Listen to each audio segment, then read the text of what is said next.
یا ایھا الذین آمنوا کتب علیکم الصیام کما کتب علی الذین من قبلکم لعلکم تتقون۔ اے لوگو جو ایمان لائے ہو، تم پر روزے رکھنا فرض کر دیا گیا جیسے تم سے پہلے لوگوں پر فرض تھا تاکہ تم بچ جاؤ۔ الحمدللہ، اللہ کا بہت احسان ہے، اللہ کا بہت شکر ہے کہ ایک مرتبہ پھر رمضان ہماری زندگی میں آ رہا ہے اور ہم رمضان کے قریب پہنچ رہے ہیں، بس چند دن کی بات ہے۔ رمضان ایک مبارک مہینہ ہے جس کے روزے رکھنا اللہ سبحانہ و تعالیٰ نے ہم پر فرض کیا ہے۔ اس مہینے میں آسمان کے دروازے کھول دیے جاتے ہیں، یعنی ہماری عبادتیں قبول ہوتی ہیں، ہماری دعائیں قبول ہوتی ہیں، ہمارا زمین کی نسبت آسمان سے ایک رابطہ زیادہ ہو جاتا ہے۔ اس مہینے میں جہنم کے دروازے بند کر دیے جاتے ہیں جو کہ اللہ سبحانہ و تعالیٰ کی ایک خاص رحمت ہے، اور سرکش شیطانوں کو طوق پہنا دیے جاتے ہیں، یعنی وہ فریلی اپنی موومنٹ نہیں کر سکتے۔ یہ مہینہ ایک بہت خیر لانے والا مہینہ ہے جس میں انسان کی نیکیاں کئی گنا زیادہ اجر و ثواب پاتی ہیں۔ اس مہینے میں کی جانے والی نیکیوں کا اجر و ثواب بھی کئی گنا زیادہ بڑھ جاتا ہے۔ رسول اللہ صلی اللہ علیہ وسلم نے فرمایا، بے شک تم پر یہ مہینہ آیا ہے اور اس میں ایک ایسی رات ہے جو 1000 مہینوں سے بہتر ہے۔ جو اس سے محروم رہا وہ ہر طرح کی خیر و بھلائی سے محروم رہا، یعنی وہ حقیقی معنوں میں محروم ہے۔ لہٰذا بہت ضروری ہے کہ ہم اس مہینے کے آنے سے پہلے ہی اس کی یاد تازہ کر لیں، اس کی پلاننگ کر لیں، اس مہینے کے آنے کے مقصد کو سمجھیں اور اس میں کرنے کے کاموں کو دوبارہ سے دہرا لیں۔ الحمدللہ زندگی میں کئی بار رمضان آیا اور اللہ کے فضل سے آپ سب نے اس میں اللہ تعالیٰ کی خوب خوب عبادت بھی کی ہوگی، لیکن زندگی کی مصروفیات میں بعض اوقات انسان کیے ہوئے کاموں کو بھی بھول جاتا ہے کہ مجھے اس مہینے میں کیا کچھ کرنا ہے۔ تو ہمیں اس کے فائدوں کو سامنے رکھتے ہوئے سب سے پہلی بات تو یہ کہ ہمیں یہ سوچنا ہے کہ ہم روزے رکھے کیوں۔ ایک تو یہ ہے کہ یہ ایک فرض عبادت ہے، اللہ تعالیٰ نے ہم پر لازم کر دیا ہے کہ روزے رکھنے ہیں تو ہم رکھ رہے ہیں۔ اللہ تعالیٰ کی اطاعت ہے، عبادت ہے۔ چونکہ اللہ تعالیٰ کی خاص برکت اور رحمت ہوتی ہے، اس لیے ہم عام دنوں میں اتنی دیر تک کھائے پیے بغیر رہنے کا سوچ بھی نہیں سکتے جتنا رمضان کی برکت کی وجہ سے الحمدللہ ہم سب آسانی سے روزہ رکھ لیتے ہیں۔ حتیٰ کہ بعض اوقات چھوٹے بچے بھی بہت خوشی سے روزہ رکھتے ہیں۔ تو پھر مقصد کیا ہے روزہ رکھوانے کا؟ اس کا مقصد یہ ہے کہ اسپرچولی ہم اسٹرانگ ہوں، ہماری روح طاقتور ہو اور ہمارا ایمان مضبوط ہو، ہمارا اللہ تعالیٰ سے تعلق مضبوط ہو اور ہم پہلے سے زیادہ بہتر انسان بن جائیں۔ تو روزہ بذات خود مقصد نہیں ہے، روزہ تو ایک اطاعت کا کام ہے کہ کہا گیا کرو تو ہم کر رہے ہیں، لیکن اس کا کچھ آؤٹ کم ہونا چاہیے، اس کے نتیجے میں کوئی چیز ہمیں حاصل ہونی چاہیے، اور وہ ہے لعلکم تتقون، کہ تم بچ جاؤ، تمہارے اندر بچنے کی قوت پیدا ہو جائے۔ تو ہمیں روزہ کس لیے رکھنا ہے؟ تاکہ ہم بچ جائیں۔ کس چیز سے بچ جائیں؟ گناہوں سے بچ جائیں، اللہ کی نافرمانی کے کاموں سے بچ جائیں، اور پھر الٹیمیٹلی دوزخ سے بچ جائیں، اللہ کے عذاب سے بچ جائیں، اللہ کی ناراضگی سے بچ جائیں۔ تو اس لیے بہت ضروری ہے کہ ہم روزوں کا خوش دلی کے ساتھ اہتمام کریں، کہ انسان رمضان کے روزوں میں اللہ کے حکم سے حلال چیزیں بھی چھوڑ دیتا ہے۔ انسان کے اندر دو بڑی خواہشات ہیں، ایک کھانے کی خواہش ہے اور ایک سیکس کی خواہش ہے۔ روزے کی حالت میں ان دونوں کو اوائڈ کرنے کے لیے کہا گیا کہ طلوع فجر سے لے کر غروب آفتاب تک ان دو کاموں سے مکمل طور پر اجتناب کرنا ہے، ورنہ روزہ ٹوٹ جائے گا۔ اب یہ دونوں چیزیں شادی کے بعد ہسبینڈ وائف کا جو تعلق ہے وہ بھی حلال ہے، اور کھانے پینے میں جو طیبات ہیں، پاکیزہ چیزیں ہیں، وہ بھی ہمارے لیے حلال ہیں۔ لیکن اللہ سبحانہ تعالیٰ کے حکم سے ہم ان دونوں چیزوں سے اس لیے بچتے ہیں کہ اللہ تعالیٰ نے ہمیں روک دیا، تو ہمیں رک جانا ہے۔ تو لعلکم تتقون، اب یہ آخرت کے عذاب سے بچنا، اللہ کی ناراضگی سے بچنا اسی درجے میں ہوگا جس درجے میں ہم روزہ رکھ کر حلال کے علاوہ حرام چیزوں کو چھوڑیں گے۔ بعض اوقات ہم حلال چیزیں چھوڑ دیتے ہیں، کھانا پینا چھوڑ دیتے ہیں، لیکن مردہ بھائی کا گوشت کھانا نہیں چھوڑتے، یعنی روزہ رکھ کر بھی غیبت چغلی چل رہی ہوتی ہے کسی نہ کسی شکل میں، یعنی وہاں آ کے ہمارا کنٹرول ختم ہو جاتا ہے، ہم اپنے آپ پر کنٹرول نہیں رکھ سکتے۔ کوئی بات کر رہا ہو کسی کی تو ہم آگے سے دو لگانے کو تیار ہوتے ہیں تاکہ یعنی کہ ایک ویلیڈیشن ہو جائے اس کی۔ تو ہمیں اس بارے میں خاص طور پر رمضان کے اندر بہت محتاط رہنا ہے کہ اپنے روزے کو خراب نہیں ہونے دینا، کسی بھی حرام اور مکروہ اور مشکوک چیز سے کہ جس سے روزہ جو ہے وہ خراب ہو جائے. نبی صلی اللہ علیہ وسلم نے فرمایا کہ جو روزہ رکھ کے بھی جھوٹ بولنا اور جھوٹ پر عمل کرنا نہیں چھوڑتا، اللہ سبحانہ تعالیٰ کو اس کی کوئی ضرورت نہیں کہ وہ کھانا پینا چھوڑ دے. یعنی روزے سے اصل مقصد کھانا پینا چھڑانا نہیں ہے، اصل مقصد کچھ اور ہے، اور وہ ہے بری عادتیں چھڑانا. یعنی وہ چیزیں جو اللہ کی نافرمانی کی ہیں، اللہ تعالیٰ کی ناراضگی کی ہیں، ان کو چھڑوانا. اور انشاءاللہ جب ہم روزے کی حالت میں کھانا پینا جو ہم سب کی ویکنس ہے وہ چھوڑ سکتے ہیں، تو اللہ کے حکم سے ہم غیبت چگلی بھی چھوڑ سکتے ہیں.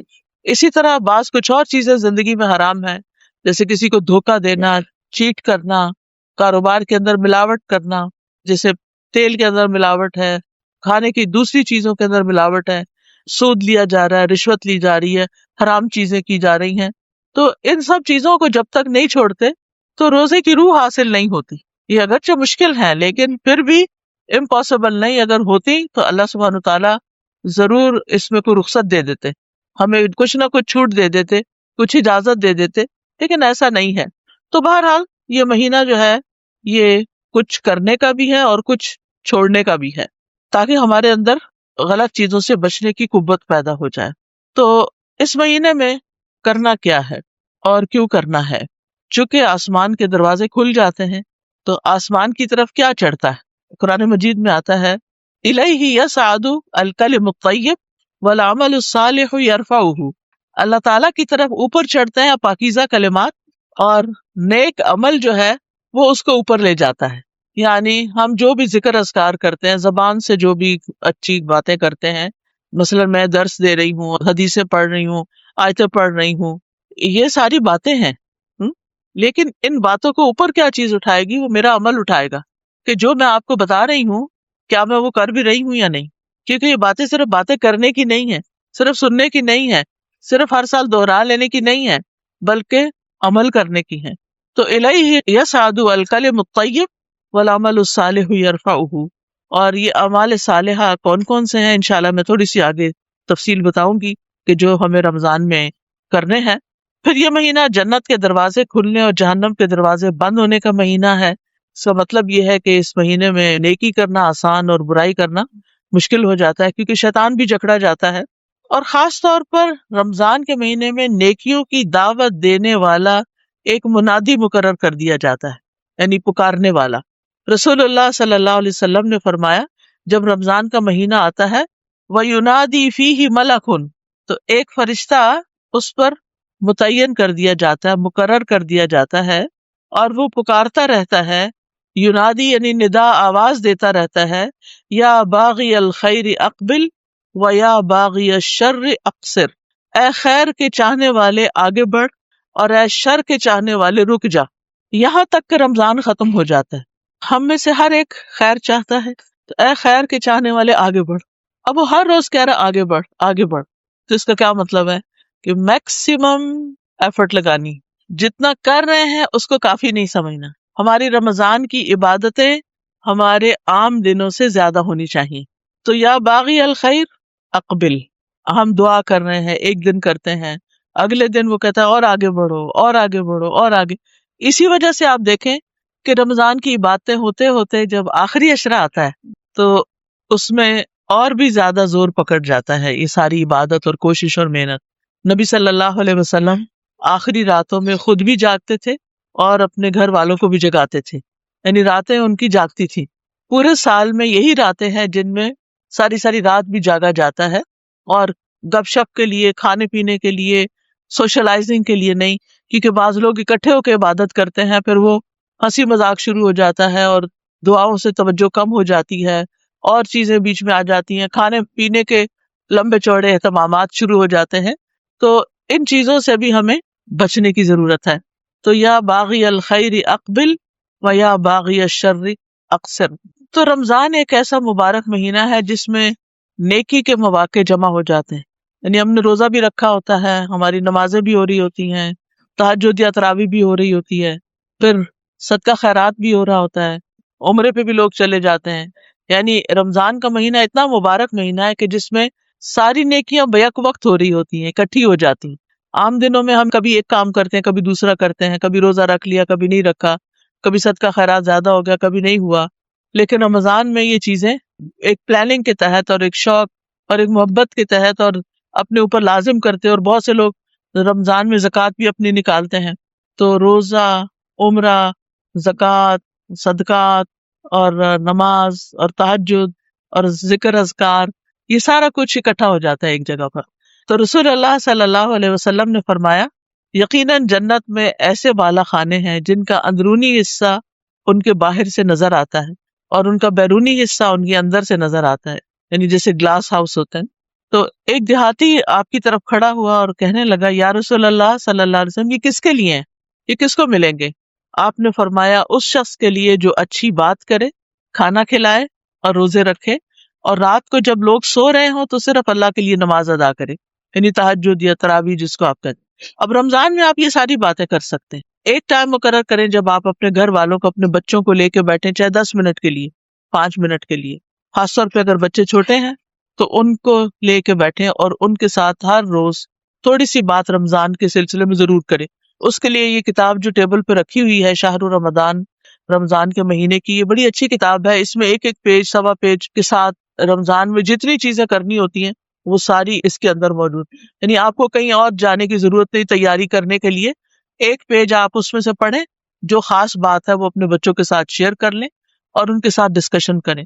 اس سے یہ ہے کہ گھر میں ایک رحمت اور برکت بھی آتی ہے، کیونکہ جب گھر والے بھی اکٹھے ہو کے بیٹھتے ہیں، یعنی کبھی بھی کوئی اکٹھا ہو کے کام کرتا ہے تو اجتماعیت کی ایک برکت ہوتی ہے. یعنی ایک تو یہ کہ ہر کوئی اپنے اپنے کمرے میں بیٹھا ہے، پڑھ رہا ہے، وہ بھی اچھی بات ہے. اعتکاف اس کے لیے بہت اچھا موقع ہوتا ہے کہ آخری 10 دنوں میں انسان سب کو چھوڑ کے الگ ہو جائے. لیکن اس کے علاوہ جب آپ گھر کے اندر ہیں ہی تو گھر کی بھی ایک مجلس ہونی چاہیے. اگر آپ 2 لوگ بھی ہیں تو ہسبینڈ وائف بھی بیٹھ جائیں اور ایک دوسرے کے ساتھ کوئی اچھی بات ضرور شیئر کریں. دوسرا یہ ہے کہ انسان کھانا کھلائے. کھانا کھلانے کے لیے ایک تو یہ ہے کہ آپ رمضان راشن کے نام سے جو کمپینز چلتی ہیں اور غریبوں تک آرگنائزیشنز پہنچاتی ہیں ان کو راشن، جیسے الہدا بھی کر رہا ہے اور لوگ بھی کرتے رہتے ہیں، انڈیویجولی بھی لوگ اپنے رشتہ داروں یا غریبوں یا میڈز وغیرہ سب کے لیے انتظام کرتے ہیں.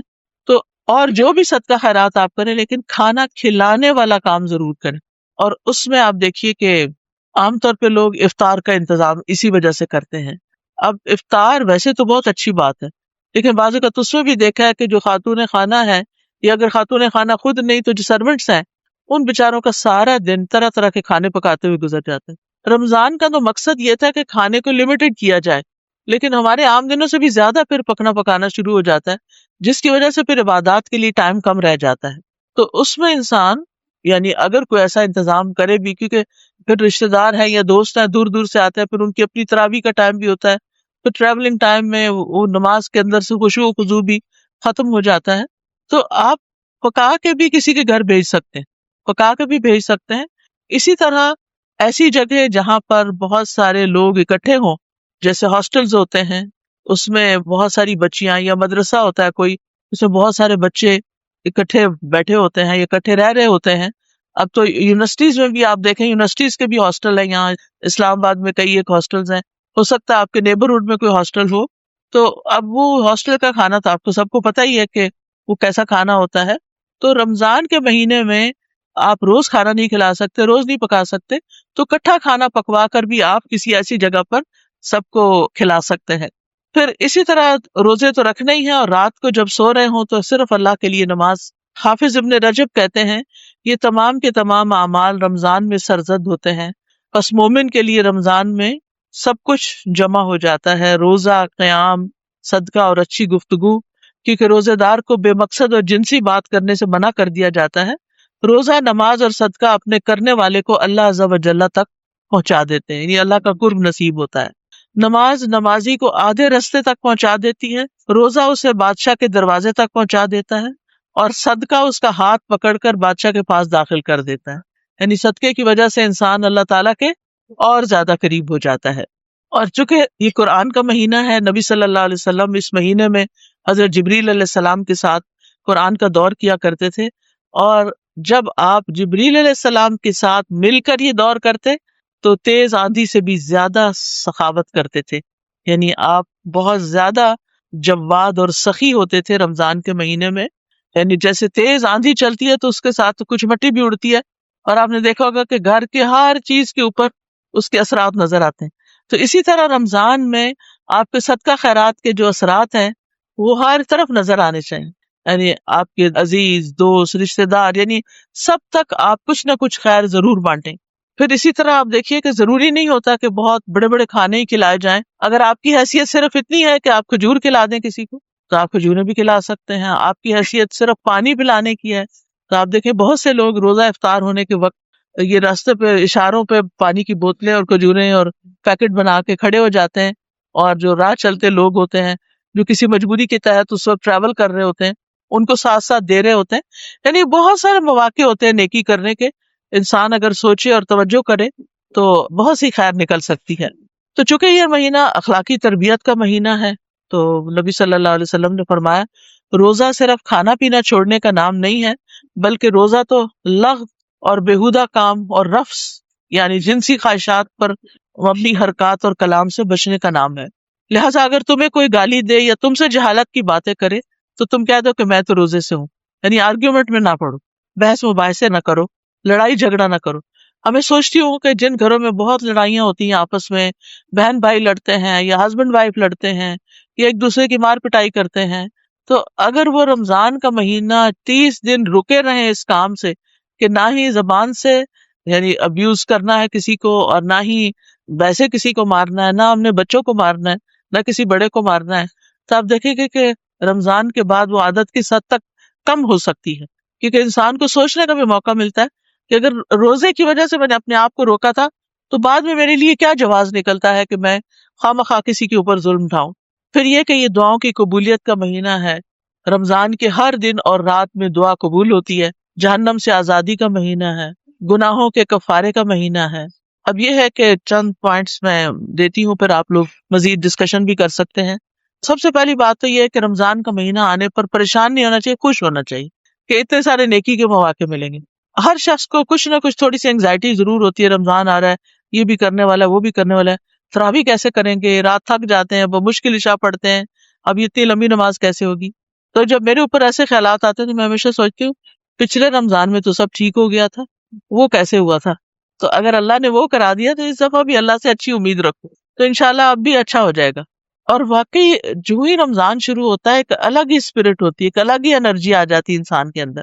تو خوشی سے استقبال کریں اور اللہ تعالیٰ کا شکر ادا کرتے ہوئے, کیونکہ کتنے ہی لوگ تھے جو پچھلے رمضان میں ہمارے ساتھ تھے اور اس رمضان میں وہ دنیا سے جا چکے ہیں, اور اس کے لیے دعا بھی مانگتے تھے. بعض سلف جو ہیں وہ 6 مہینے پہلے یہ دعا شروع کر دیتے تھے کہ اللہ ہمیں رمضان تک پہنچا دے, اللہ ہمیں رمضان تک پہنچا دے. اور جب رمضان گزر جاتا تو یہ دعا کرتے رہتے اللہ ہمارے رمضان کی نیکیاں قبول کر لے. پھر یہ کہ اپنی نیتوں کو بھی خالص کر لینا, یعنی ایک کانشیس ایفرٹ اور سوچ کہ میں نے جو کچھ کرنا ہے اللہ کے لیے کرنا ہے. انا للہ, میں تو اللہ کی ہوں, میں تو اللہ کی ہوں, جس نے مجھے پیدا کیا, جس نے مجھے رزق دیا, جس کے ہاتھ میں میری زندگی ہے, جس کے ہاتھ میں میری موت ہے, میں تو اس کی ہوں. لہٰذا جب ہم یہ کہہ دیتے ہیں نا میں اللہ کی ہوں, تو پھر اللہ تعالیٰ کے ہر کام کو انسان اچھی نظر سے دیکھتا ہے, چاہے عقل اس کو سمجھ نہ پائے. اللہ کا ہر فیصلہ اچھا لگتا ہے. تقدیر کے متعلق انسان کی شکایتیں دور ہو جاتی ہیں. اللہ تعالیٰ کے اقوال, افعال, تقدیر, شریعت سب سے انسان ایگری کرنے لگتا ہے. اور پھر اگر انسان سوچتا ہے کہ حیاتی کلہ للہ, میری ساری زندگی اللہ کے لیے, تو پھر جو بھی کام انسان اس وقت کر رہا ہوتا ہے, چاہے ماں باپ کی خدمت ہے, چاہے بچوں کا خیال رکھنا ہے, چاہے نیبرز ہیں, چاہے دین کا پڑھنا پڑھانا, کوئی بھی چیز ہے, میں جب اللہ کے لیے کر رہی ہوں تو پھر مجھے پریشانی نہیں ہونی چاہیے. کیونکہ چھوٹی چھوٹی چیزیں بعض اوقات ہمیں پریشان کر دیتی. مثلاً ہم دورہ قرآن سننے یا کرنے جا رہے ہیں, راستے میں اشارہ بند ہو گئے, تو اب ہمارے پٹھے کیوں کھچنے لگ گئے ہیں؟ کوئی نہیں, کوئی ضرورت نہیں ہے, ریلیکس رہیں, اللہ جب چاہے گا پہنچا دے گا. آپ تو اپنے ٹائم پر نکلے تھے, لیکن آگے آپ کو تو نہیں پتا تھا کہ روڈ بلاک ہوگی, اور آج کل تو حالات ایسے ہیں کہ کسی وقت کچھ بھی بلاک ہو جاتا ہے اور کچھ بھی ملک میں چل پڑتا ہے. تو اب آپ اس کو پوری طرح ریلیکس ہیں. آپ پہنچ گئے ٹائم پر تو بھی خوش ہیں, اگر تھوڑا سا لیٹ ہو گئے تو بھی خوش ہیں, اگر پہلے پہنچ گئے تو بھی خوش ہیں, کیونکہ حیاتی کلہ للہ, سب کچھ میرا تو اللہ ہی کے لیے ہے. لہٰذا یہ چیز انسان کو اتنا سکون بخشتی ہے, اتنا اطمینان دیتی ہے کہ میں نے اسباب اختیار کر لیے, اور پھر اس کے بعد میں جہاں بھی ہوں, جس بھی سچویشن میں. بعض اوقات ایسا بھی ہوتا ہے کہ ہم پچھلے رمضان میں کوئی بہت اچھا کام کر رہے تھے، مثلاً عمرے پہ چلے گئے، مثلاً کوئی اور اللہ نے نیکی کا کام کرا دیا، اس سال وہ اپرچونٹی نہیں ہے، اب بےچینی کی ضرورت نہیں ہے، کوئی بات نہیں، اب اس وقت اللہ نے جہاں رکھا ہے میں اس کو بھی نیکی سمجھ کے کروں گی، کیونکہ دین اور دنیا الگ الگ چیزیں نہیں ہیں۔ اگر ہم دین کو دنیا کمانے کے لیے استعمال کرتے ہیں تو اس کا کوئی اجر و ثواب نہیں، اور اگر ہم دنیا کے کام دین کے فائدے کے لیے کرتے ہیں تو اجر ہی اجر ہے، دنیا کے کام میں بھی اجر ہے، اور اگر دین کا کام اللہ کے لیے کرتے تو اجر ہے۔ تو اس لیے انسان کو جو بھی کوئی کام کرے وہ خوشی خوشی کرے۔ رمضان میں کبھی بھوک بھی لگ جاتی ہے، کبھی تھکاوٹ بھی زیادہ ہو جاتی ہے، اور پھر نفس کے خلاف ہوتا ہے کچھ کام کرنا، لیکن انسان خوشی سے کر لے۔ پھر یہ کہ رمضان سے پہلے استغفار کی بھی کثرت کرے تاکہ ساری رکاوٹیں دور ہو جائیں۔ یہ ہمارے اپنے ہی گناہ ہوتے ہیں جن کی وجہ سے ہم سے نیکی کے مواقع چھن جاتے ہیں، یعنی ہم نے سوچا ہوتا ہے کچھ کرنے کا اور وہ ہوتا ہی نہیں، کوئی ہمارا گناہ بیچ میں رکاوٹ بن جاتا ہے۔ تو استغفار کرنے سے آپ نے دیکھا ہوگا رزق کے دروازے کھلتے ہیں، بارشیں برستی ہیں، اللہ تعالیٰ مال اور اولاد میں برکت ڈالتا ہے، یعنی کہ ساری رکاوٹیں ختم اور دعائیں قبول، اور بندے کو جو چاہیے تھا وہ اسے مل گیا۔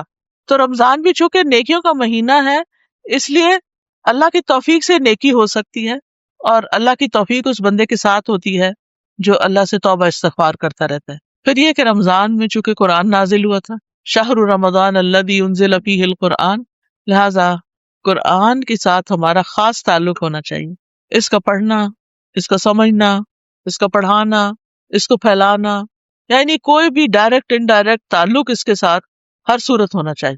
کم از کم منیمم ایک قرآن تو ضرور ختم ہونا چاہیے، یعنی اس سے کم نہیں۔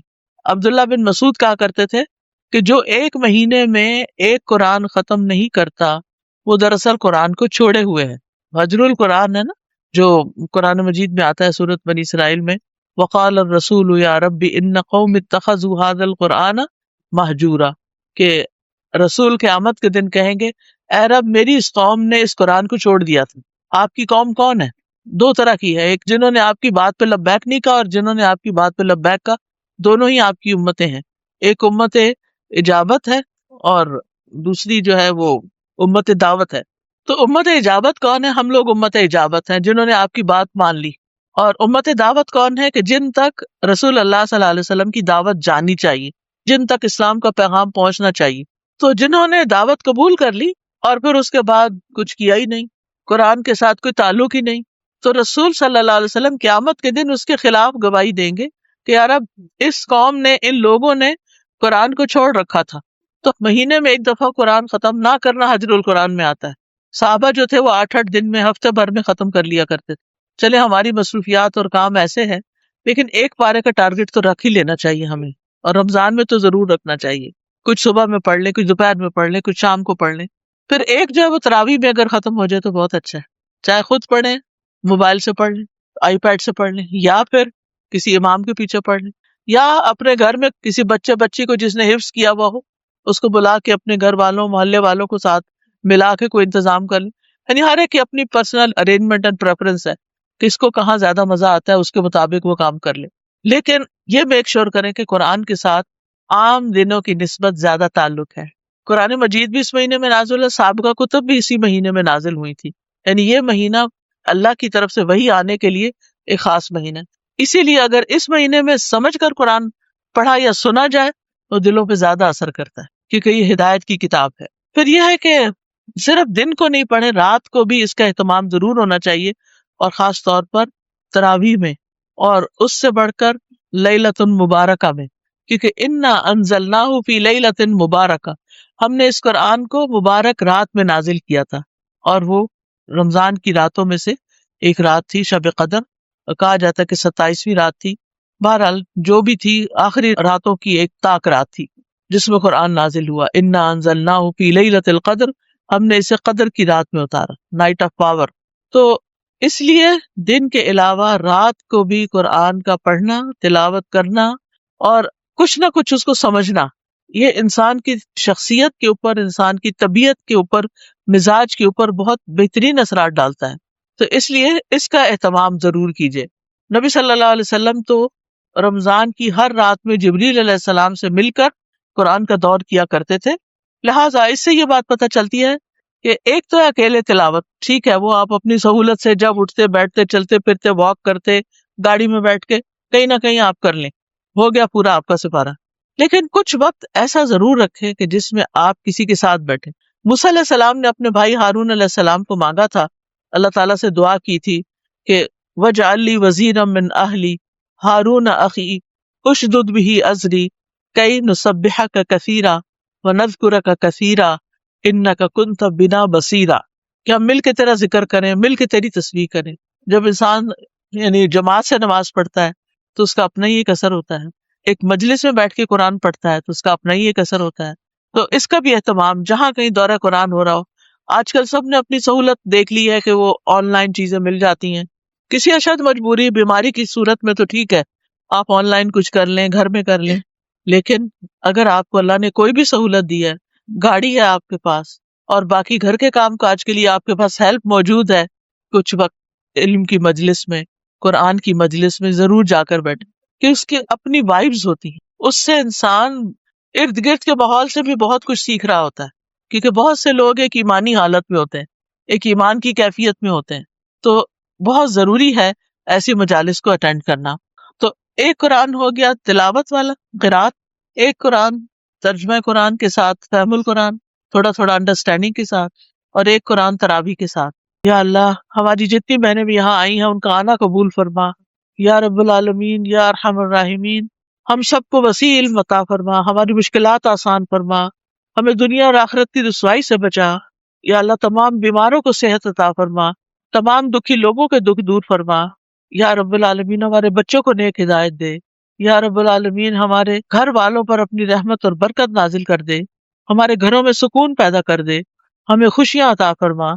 ربنا تقبل منا انک انت السمیع العلیم وتب علینا انک انت التواب الرحیم. وصلی اللہ تعالی علی خیر خلقہ محمد وعلی آلہ واصحابہ واہل بیتہ اجمعین برحمتک یا ارحم الراحمین.